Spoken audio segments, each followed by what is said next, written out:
Ao longo das últimas décadas, diversas transformações aumentaram a participação da mulher no mercado de trabalho. E no agronegócio não foi diferente. Sobre esse assunto, a gente conversa agora com Mariane Crespolini, ela que é produtora rural, mestre em economia e também pesquisadora da Unicamp. Olá, Mariane, um bom dia para você.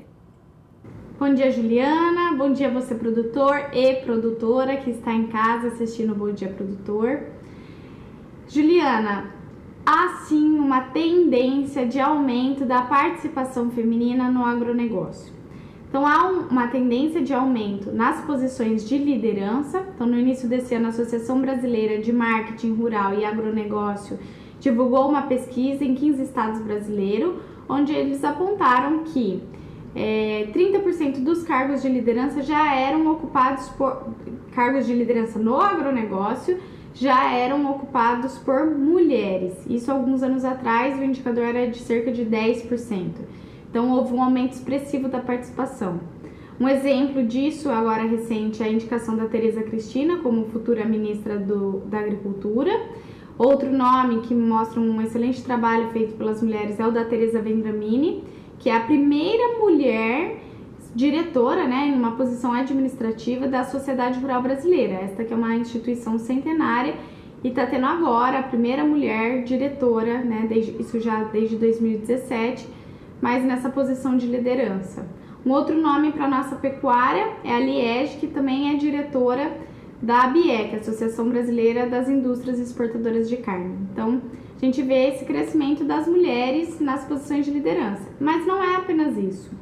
O CPE também divulgou uma pesquisa que eles fizeram com base em dados primários do IBGE, onde eles apontaram que em 2015, que é o último ano que tem disponível de dado, em relação ao ano de 2004, as mulheres, a população feminina atuante no agronegócio cresceu em 8,3%. Importante a gente ressaltar que a mesma pesquisa, para o mesmo período, apontou uma redução da população masculina atuante em 11%, um pouquinho mais de 11%. No balanço, somando homens e mulheres, houve uma redução da população atuante no campo em um pouco mais de 6%. Isso muito explicado por fatores como a adoção de tecnologia, e a gente, como produtor rural, sabe que mão de obra hoje no campo é um desafio, e quanto mais a gente puder automatizar os processos, melhor é para o sistema produtivo, tá? Mas esse é o destaque, um aumento de 8,3% da população feminina atuante no agro. Essa mesma pesquisa mostrou que a maior parte das mulheres, 80%, elas estão na agroindústria e no agroserviço, tá? Então, apenas 20% está na produção primária, ainda muito dependente da força, às vezes alguns trabalhos um pouco mais braçais, sem demérito nenhum, mas um pouco mais braçal, que acaba limitando a presença feminina. Apesar disso, eu vou dar aqui um exemplo. Eu fiz um trabalho em março desse ano e eu tive a satisfação de conversar com o seu José Costantini. O seu José, ele é proprietário de uma fazenda em Juara, aqui em Mato Grosso, no município de Juara, onde ele tem aí uma média, um pouquinho mais de 10 mil animais confinados por ano.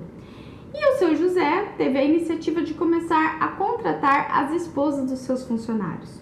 Ele me contou que muito do que ele começou a fazer isso foi como uma forma de aumentar a renda familiar, mas que ele teve outros benefícios, em relação a isso.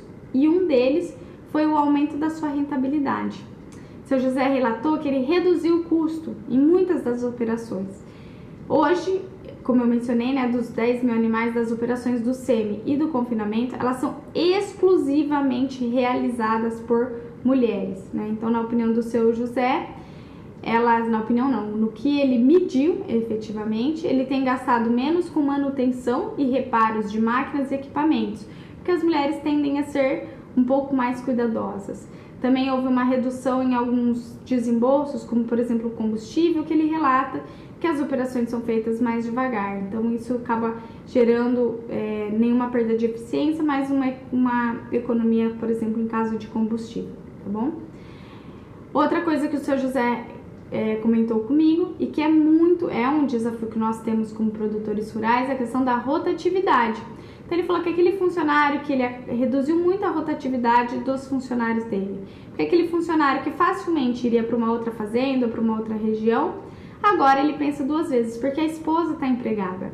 Então às vezes ele quer ir, mas a esposa e a renda gerada por ela no balanço familiar segura esse funcionário na propriedade, tá bom? Então esse é mais um benefício. Internacionalmente, as pesquisas científicas, e aí agora são pesquisas que não são apenas para o agronegócio, mostram que essa diversidade de gênero, então ter mais mulheres, tanto mulheres como homens na sua equipe, então o benefício também é para equipes exclusivamente femininas que tenham contratação de homens, então essa diversidade de gênero aumenta a rentabilidade. Então uma pesquisa feita pela McKinsey, uma consultoria internacional, em 15 países com mais de 1.000 empresas, apontou que empresas com diversidade de gênero e aí com a participação, um aumento da participação feminina em relação à masculina, teve um aumento em média de 20% da rentabilidade, tá? Então esse era o meu recado dessa semana, é uma tendência no agronegócio, então o aumento das mulheres, a participação das mulheres em posição de liderança e também nas posições, seja dentro da porteira, na agroindústria, no agroserviço, em cargos que não sejam de liderança. Então, há uma tendência. Os dados do CPE, da pesquisa do CPE, mostraram isso. E, como eu comentei, também a questão dos cargos de liderança. Positivo para o agronegócio, positivo para a economia brasileira. E os dados de pesquisas têm mostrado que têm sido mais rentáveis. O exemplo da Fazenda Malanda, em Juara, que eu citei agora há pouco, é um exemplo de que dentro da porteira, na pecuária, a contratação de mulheres também tem seus benefícios, inclusive financeiros, tá bom? Meu recado para essa semana, conversamos mais na próxima semana, desejo um ótimo dia a todos. Obrigada, Juliana, e até a próxima.